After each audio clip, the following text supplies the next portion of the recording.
Friends, എല്ലാവർക്കും എൻ്റെ YouTube ചാനലിലേക്ക് സ്വാഗതം. അപ്പോൾ സബ്സ്ക്രൈബ് ചെയ്തേ കാണുന്നെങ്കിൽ പ്ലീസ് ഒന്ന് സബ്സ്ക്രൈബ് ചെയ്തൊന്ന് സപ്പോർട്ട് ചെയ്യാം കേട്ടോ. അപ്പോൾ നമ്മുടെ ഇന്നത്തെ വീഡിയോ ലഞ്ച് ബോക്സ് പാക്കിംഗ് ആണ് കേട്ടോ. പക്ഷെ ഞാൻ ലഞ്ച് ബോക്സിനെ കുറിച്ചല്ല പറയാൻ വന്നത് കേട്ടോ. എനിക്കുണ്ടായ ഒരു അനുഭവം അത് നിങ്ങളുടെയൊക്കെ ജീവിതത്തിൽ ഉണ്ടായിട്ടുണ്ടോ ഇല്ലയോ. എനിക്ക് എൻ്റെ മനസ്സിൽ തികട്ടിക്കേറുന്ന കുറേ അനുഭവങ്ങളുണ്ട് കേട്ടോ. അതിലൊരു അനുഭവമാണ് ഇത് കേട്ടോ. അതായത് ഞാൻ തമ്മിലിൽ കാണിച്ചേക്കുന്ന പോലെ എന്നോട് ചോദിച്ചൊരു ചോദ്യമാണ് കേട്ടോ.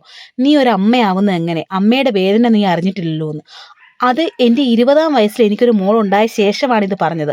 അപ്പം ഞാൻ വിചാരിച്ചു എൻ്റെ മോളോ. അപ്പം എന്നോട് ചോദിച്ച ചോദ്യം, അതിന് നീ പ്രസവിക്കുകയല്ലായിരുന്നല്ലോ, നീ സിസേറിയൻ അല്ലായിരുന്നോ, സിസേറിയൻകാർക്ക് മക്കളോട് സ്നേഹം ഉണ്ടാവത്തില്ല.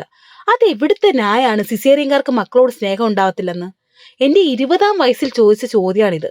അന്ന് എനിക്ക് അതിനുള്ള അറിവുണ്ടായിരുന്നില്ല. ഞാൻ ഇപ്പം പറയുന്നത് എന്താന്ന് വെച്ചാൽ, ഇപ്പം എനിക്കൊരു മോനുണ്ട്. കാരണം മോളുടെ 10 വർഷത്തിന് ശേഷമാണ് മോനുണ്ടായത്. ഇപ്പം ആരെങ്കിലും അതുപോലത്തെ ചോദ്യം എന്നോട് ചോദിച്ചാൽ അതിന് തിരിച്ച് നല്ല രീതിയിൽ മറുപടി കൊടുക്കാൻ എനിക്ക് നന്നായിട്ട് അറിയാം. ആ 10 വർഷത്തിന് മുമ്പുള്ള ഞാനല്ല, ഇപ്പോഴത്തെ ഞാന്. കാരണം ഈ പ്രസവവേദന എന്താണെന്ന് എനിക്കറിയത്തില്ല. എന്തിരുന്നാലും 1 മണിക്കൂർ നന്നായിട്ട് അനുഭവിച്ചിട്ടായിരിക്കും ഒരു കുഞ്ഞിനെ അവർ പുറത്തെടുക്കുക. പക്ഷെ സിസേറിയൻ 1 മണിക്കൂർ നല്ല മരവിപ്പായിരിക്കും.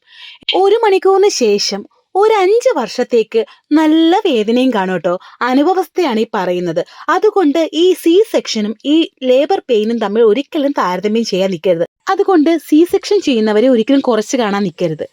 7 അറകൾ കീറിയിട്ടാണ് ഒരു കുഞ്ഞിനെ അവരെടുക്കുന്നത്. ആ 7 അറകൾ തുന്നി ചേർത്ത് അത് ഉണങ്ങാൻ തന്നെ എത്ര നാളെടുക്കുമെന്നറിയാവോ. അപ്പൊ നിങ്ങൾ എന്തിനാണ് ഇങ്ങനെ സംസാരിക്കുന്നത്? ഒരമ്മയ്ക്ക് സി സെക്ഷൻ ചെയ്താലും നോർമൽ ചെയ്താലും കുഞ്ഞുങ്ങളെല്ലാം ഒരുപോലെ തന്നെയാണ്. പിന്നെ വേറൊരു ആരോപണം കൂടെയുണ്ട്. അതായത് സി സെക്ഷൻ ചെയ്തവർക്ക് ഒരു പ്രാവശ്യമേ ഒരു കുഞ്ഞുണ്ടാവത്തുള്ളൂ.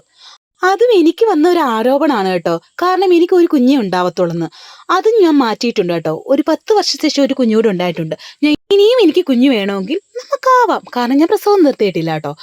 അപ്പോൾ മറ്റുള്ളവർ പറയുന്നത് നിനക്ക് ഇത്രയും ഉണ്ടാവത്തുള്ളൂ എന്ന് പറയുന്നതിലല്ല കാര്യം. അത് നമ്മുടെ പ്രാപ്തി പോലെ ഇരിക്കും. എത്ര കുഞ്ഞുങ്ങൾ വേണം, എത്ര കുഞ്ഞുങ്ങൾ വേണ്ടാന്ന്. അത് മറ്റുള്ളവരുടെ വായിൽ നിന്നല്ല, എൻ്റെ കഴിവിനനുസരിച്ചാണ് എത്ര കുഞ്ഞുങ്ങൾ എനിക്ക് വേണമെന്ന്.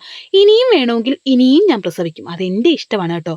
അപ്പം നിങ്ങൾക്കും ഇതുപോലെ അനുഭവങ്ങൾ ഉണ്ടായിട്ടുണ്ടായിരിക്കാം, ഇല്ലായിരിക്കാം. പക്ഷെ ഇത് എൻ്റെ ജീവിതത്തിൽ നടന്നിട്ടുണ്ട്.